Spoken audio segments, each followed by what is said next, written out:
Hello, fellow art students. My name is Selena, and I'm going to be talking to you today about Laviana Fontana, and I'm going to be showing you a timeline of her art. Um, just as like a preface, all the sources of information I found from Britannica, The Art Story, and WikiArt. Okay, so we are going to start with a little background on the artist. Um, Laviana Fontana was born in 1552 in Bologna, Italy. Um, as a child, she studied art with her father, who was also a painter, at the School of Bologna, and this is where she learned the Mannerist style of painting. In 1577, she married a minor painter named Gian Paolo Zappi. What's cool about this is her husband was a painter, and he noticed that his wife's art was being more successful and getting a bigger name than his, and so he actually stopped his career of art to focus on Laviana's and eventually became her agent. Um, Later into the future, Fontana had 11 children, and after that, she actually died on August 11th, 1614, as one of the most notable female Renaissance painters. She created many beautiful pieces, and her first one is titled The Adoration of the Magi. So, The Adoration of the Magi is Laviana Fontana's first painting. It was painted in 1560, and it is a religious painting. It's oil on canvas. It shows the wise men and other individuals coming to see baby Jesus held by his mother Mary. The next painting Fontana did was a self-portrait. This is of Laviana sitting playing spinet, and basically a spinet is an old version of a piano. She painted this piece to send to her fiance, and she painted it using a mirror. This was in 1577, and it is oil on canvas. This piece is titled The Holy Family with Saints Margaret and Francis.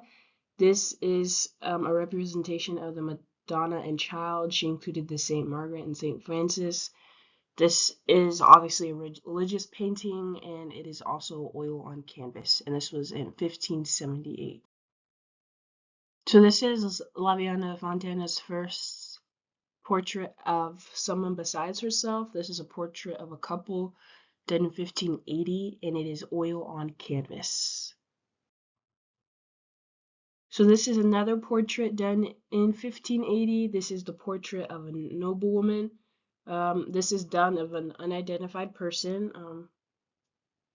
This noblewoman is holding a dog in one hand and a man-like creature in the other, which is attached to the belt, which shows the sign of wealth of a person. And this is suspected to be a marriage portrait that was going to be sent to someone. This is oil on canvas and is obviously a portrait.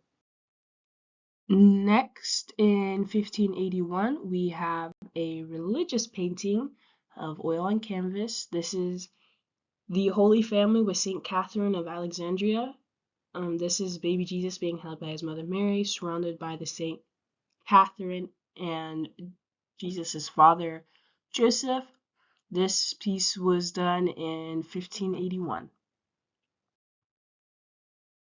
Sorry, I feel like I'm gonna butcher the title of this piece, but this is Noel Me Tendre, which translates to Touch Me Not. This was done in 1581. This painting was a very big deal for Fontana. This made her like very, very famous among the painting community. This piece is a representation of Easter, the morning where Christ rose from the grave. The woman in the front of the painting is Mary Magdalene, who mistakes Christ for a gardener. And this is a religious painting done oil on canvas in 1581. Okay, now we have the Assumption of the Virgin with Saints Peter, Chrysophilus, and Cassian, then 1582. This is a religious painting, oil on canvas, and it is believed that that Lavinia Fontana actually did this per request of a priest in Italy. So that's pretty cool. Okay, fast forward to 1583, and we have a little baby in a crib. This is just titled Newborn Baby in Crib. It is a portrait and oil on canvas. Now, in 1584, we have another portrait. This one is of a family, titled The Portrait of the Cozzadini Family. This is oil on canvas. And this is when Laviana Fontana starts to make a big name for herself in the circle of she had this great like rapport when doing portraits for other people.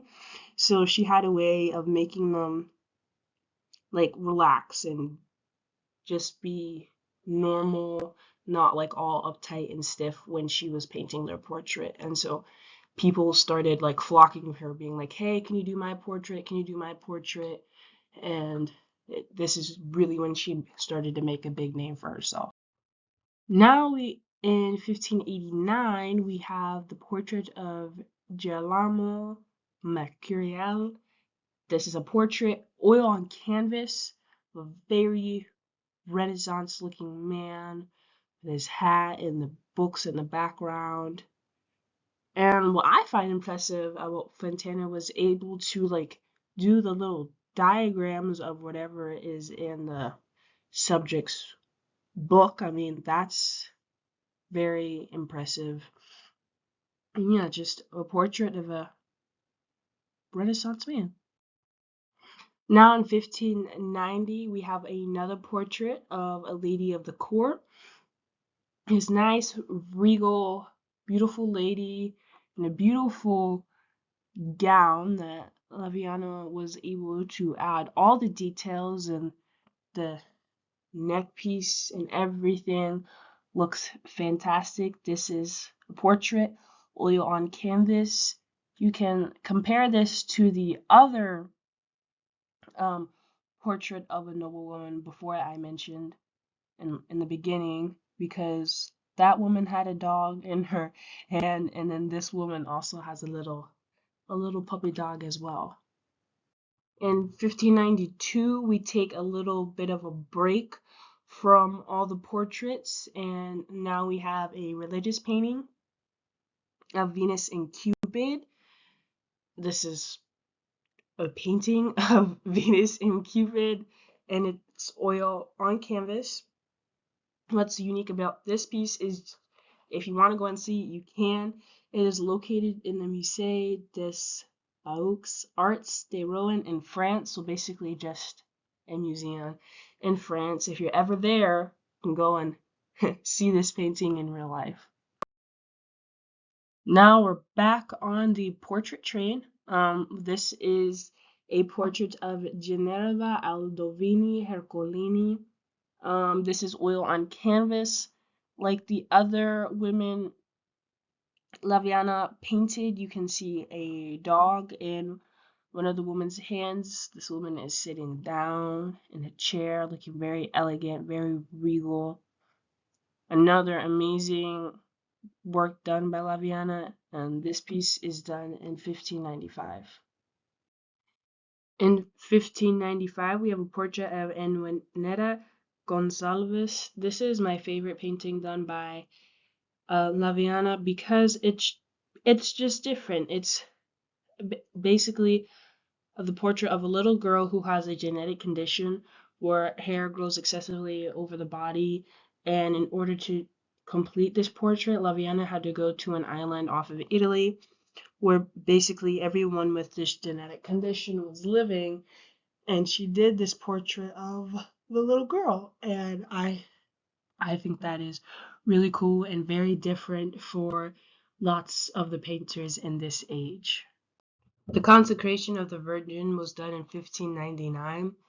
This is a religious painting.